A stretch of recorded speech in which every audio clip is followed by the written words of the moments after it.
I've got a question in the coaching group, why I don't enjoy anything in my life. How do I start enjoying things? I can't find pleasure in much, only exercise, but as far as recreational things, I need to use some sort of upper to enjoy doing social things. This is in the DoItRight.com coaching group. If you have any questions, ask me in the coaching group. Unlimited questions for life, okay? Unlimited questions.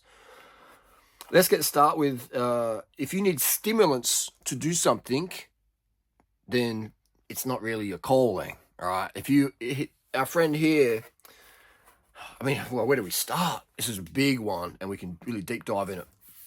We're filming this, by the way, on the iPhone 16 Pro in cinematic 4K 30, if people are asking. If you don't have much pleasure in life, it could be because we're doing things we're not really interested in. As you can see, I have a passion for shoes. I have a passion for promoting this thing, okay? I have a passion for cycling. These things don't require me to take up as stimulants. Yes, occasionally I do use stimulants, but it's not to give me pleasure in these things, because these things give me pleasure because I'm interested in them. Does that make sense? The stims bring me from 100%, it's up to like a 103%, 104%. If you're needing stimulants to do your job, then your job is not your passion, all right? What you're doing is you're not passionate about that. And the stimulants jack your cortisol up and help you just grind through the motions. People are like, Harley, you take away my coffee, I couldn't do my job. And it's like, yeah, because you hate it, because you've got no passion for it. The stimulants increase our interest and passion for something that we otherwise wouldn't really have. So it's a good idea to pull stimulants out of your diet so you can pull back on the things you don't really need, not really interested in. Oh, I can't do that because I've got a mortgage, I've got kids, I've got blah, blah, blah, blah. Your kids don't need a role model of a parent who is just grinding it through things every day they don't really passionate about. What sort of life example is that? I wake up every day, I don't like my job, I don't like my life, I wake up every day and I'm rusted on to do the shitty job. Fuck that. And that's what your kids see, and then that's what they will copy. How many uni students do I talk to every single day around the world? I don't like this, I don't like that. I'm like, good. That's good you understand you don't like it. Get the fuck out. Quit. Quit before you're fired. Quit before you become an alcoholic or a caffeine addict, etc. Just doing these things to numb your reality. Quit. All right? Quit before you're fired. So that's just the deal. I only do what I want to do. I wake up stoked to start the day. I can go to bed at 4 a.m., get up at 6 a.m. and be like, oh, my eyes are wrecked. Let's go, with no stims. Because every day I'm doing exactly, every millisecond of the day, I'm doing what I want to do. It is stopping at a red light my bicycle. Oh, now I'm a cycling advocate, because people see me, I've cut to the front of the line, they're like, that cyclist guy, I just passed him now, maybe I should ride a bike and get ripped and get lean and help save the planet. So everything I'm doing, clean the toilet, I like a clean toilet, so it's just selling the shoes, man, I love it, bro, I love it. Yes. Everything I do, even walking to the post office to post out some shoes, making YouTube content, hustling for an iPhone yesterday, buying the 1 terabyte one. So there's going to be no more videos that cut out halfway through, because we've got 1 terabyte in this bad boy. So you just have to do, I have to do everything I want in a day. Now, I can't do anything I don't want to do, no matter what the consequences. I find it impossible to do anything I don't want to do, no matter what the consequences. And the older I get, the more impossible that feeling is. It's like I get offered cash and all sorts of things. I'm like, I appreciate it, but it's not. I'm not into that. Okay. People are like, you do shoes because it makes a lot of money. You do YouTube because it makes a lot of money. You do sell ebooks because it makes a lot of money. You do porn, OnlyFans, banging hot chicks because it makes a lot of money. No. That's true. All those things are true, but I do them because I love them, bro. Not because it's the money and the fame. I'm not here for the fame and the cash. I'm here because I like helping people and slobbering on my lips. So you just Just find out what brings you joy. Pull out the stimulants, pull away the weed, pull away the alcohol.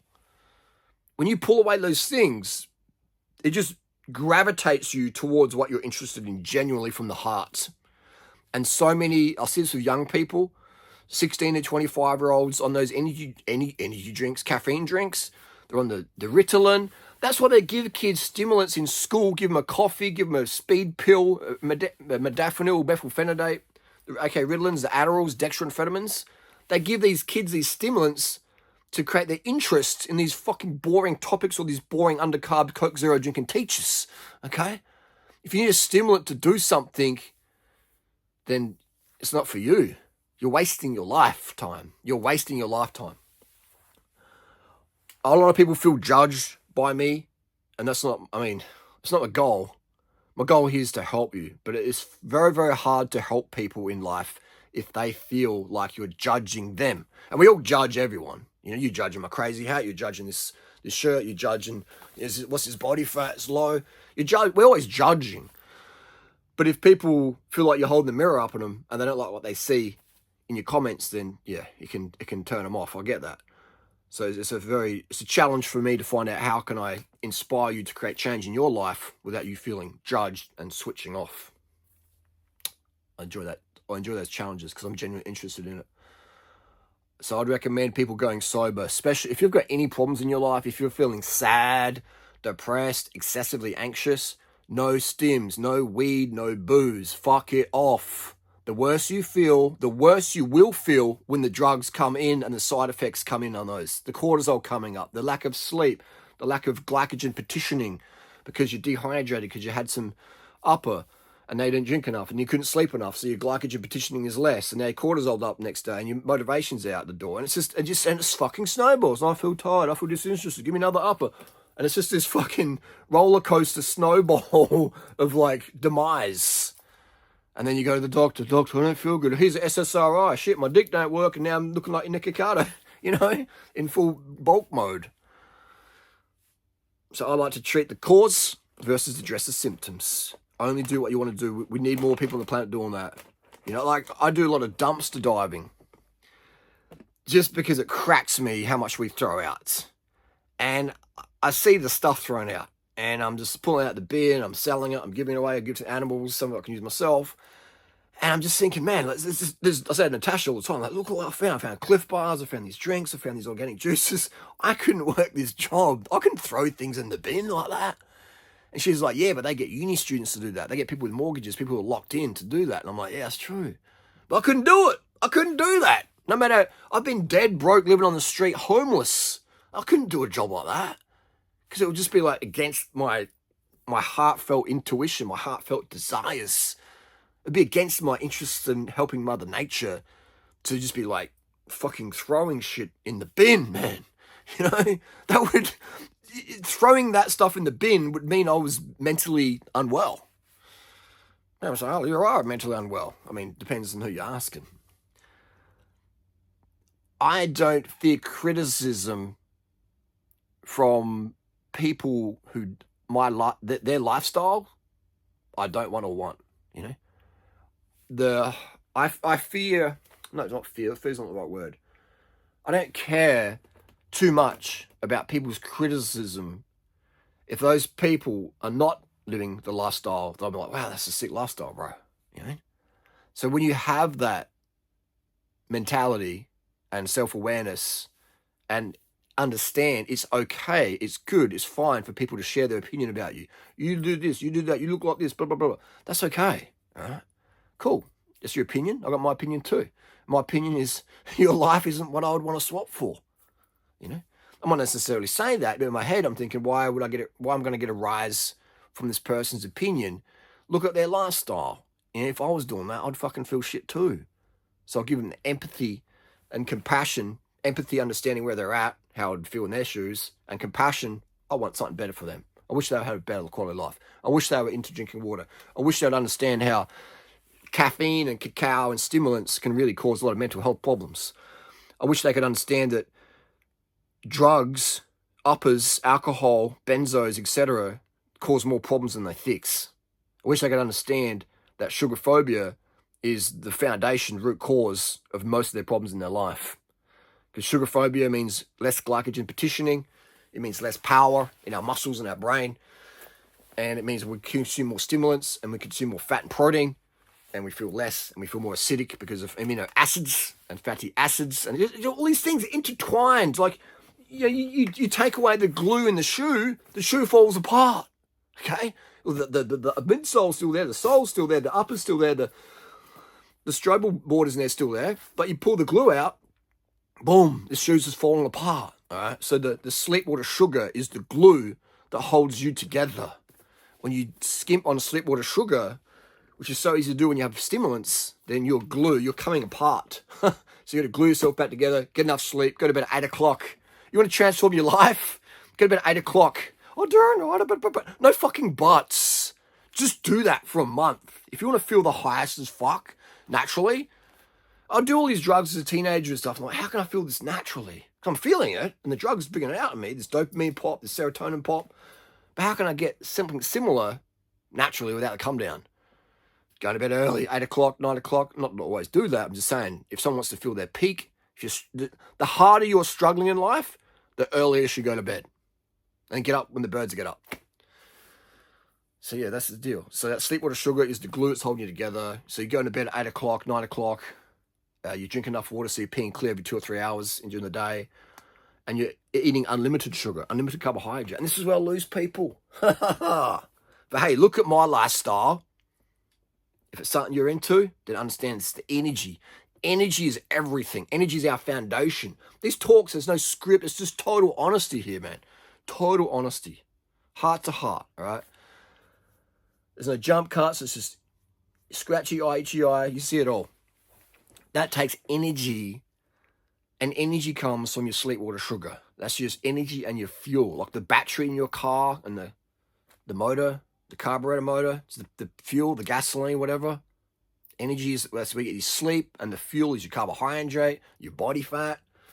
People eating more fat, and they're wondering why their body fat isn't go anywhere. I eat more fat because I'm so freaking lean, all right? If I stop eating fat, I disappear. So I have to make sure my body doesn't get fat, doesn't get too low. So I eat more fat than I would recommend for people for weight loss because I'm already at end stage body fat levels, you know? So yeah, but if you want to shred body fat, it doesn't make any sense to eating more fat, does it? Oh, but Joe Rogan. If you want to look like Joe Rogan and have his poor fitness levels, listen to Joe Rogan.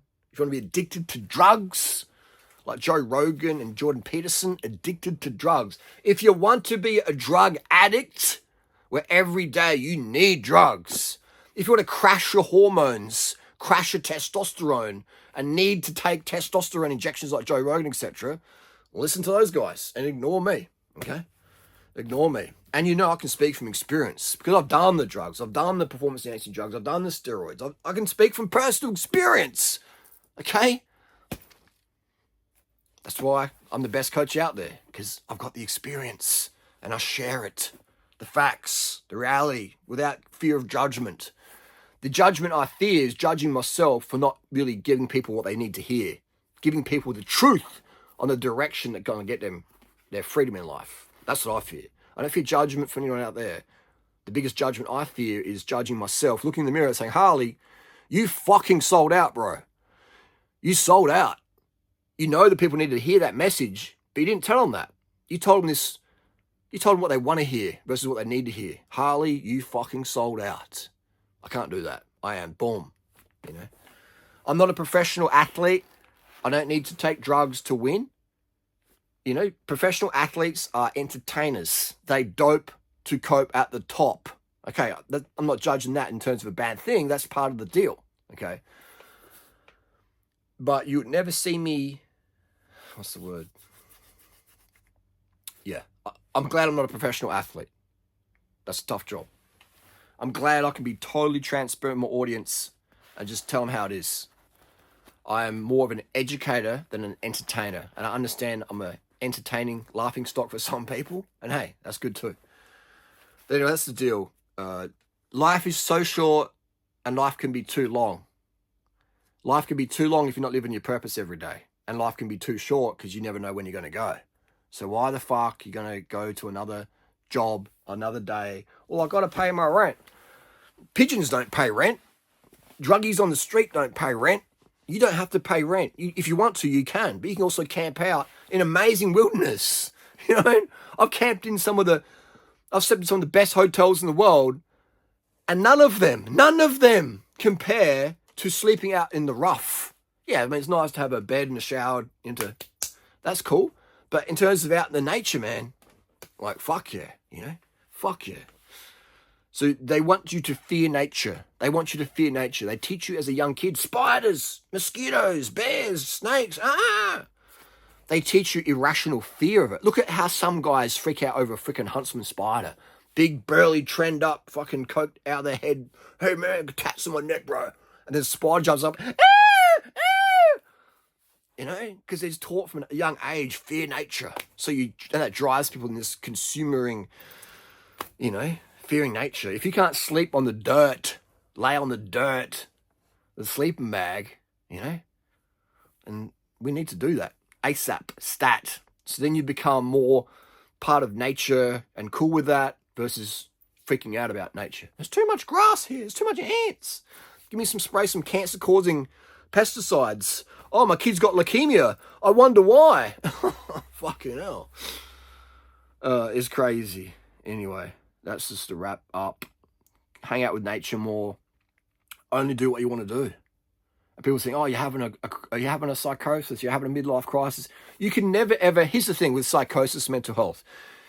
Of all the people I know who've had schizophrenic episodes or whatever, psychoses, 1 million% of the time, 1 trillion billion% of the time, drugs were always involved. Caffeine, alcohol, prescription stimulants like Adderall, etc., street drugs, cocaine, etc. 100% of the time, drugs kick off the psychosis. Weed, etc. So you might be thinking, oh, I'm going crazy. I'm alienating from society. If you don't take any drugs, like what I just mentioned, you'll be fucking fine. Because nature and shit will be guiding you in the right direction. Once you start getting high and skipping sleep and uneating uncarbohydrate and missing water, then yeah, you can start going a little bit bananas, a little bit fruity. So I see it in the raw food community, people doing cacao.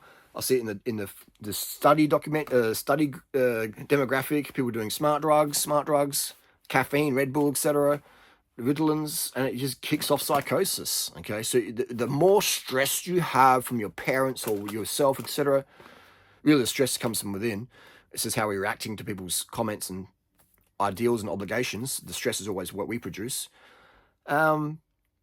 We're producing the stress hormones by triggers outside. We're letting those triggers trigger off our cortisol and adrenaline, etc. So the harder your life is, the more sober and straight you should be in regarding to drugs, pharmaceuticals, etc. That is my strong, weighted opinion based on facts and observations as a 47-year-old carved up, lucid bro who talks to all types. I talk to the private school kids who get flown in private jets. I talk to the crackhead bros on the street. I talk to the lawyers, the dentists, the surgeons, the Olympic athletes, blah, blah, blah. I talk to everybody and enjoy hearing their story because it makes me a better coach and I get to help and contribute, and that drives my happiness level up. Happiness is best shared.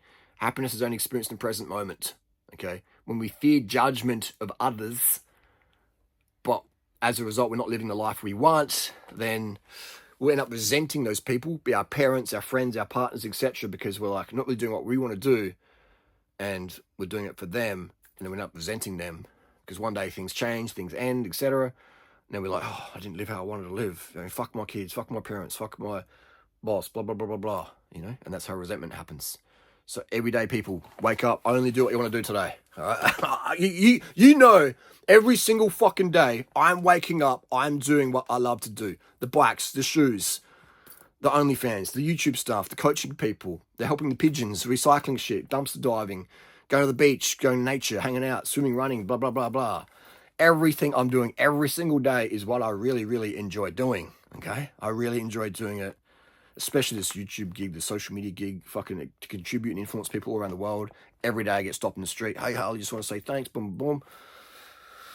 Yeah, I really get off on that, enjoy that. I get a buzz from helping people because people help me, and I like to pay it forward. Okay, people help me with bad lessons, and people help me with good lessons. Okay, so everybody in our life is an opportunity to be a teacher and someone we can learn from. Even the crackhead on the street, we can go, okay, that person's in a full dehydration, glucose exhaustion state, like Michael Mosley ended up in, and passed away, and just dehydrate. And we can learn physiology. Always seek to study physiology. Look at this. We've got 20 minutes in cinematic. We haven't cut out the camera. 1 terabyte for the win. So always seek to study physiology, not in a freaking textbook as much as in real life. Okay, in real life. That's the wrap up. Only do what you love doing every single day.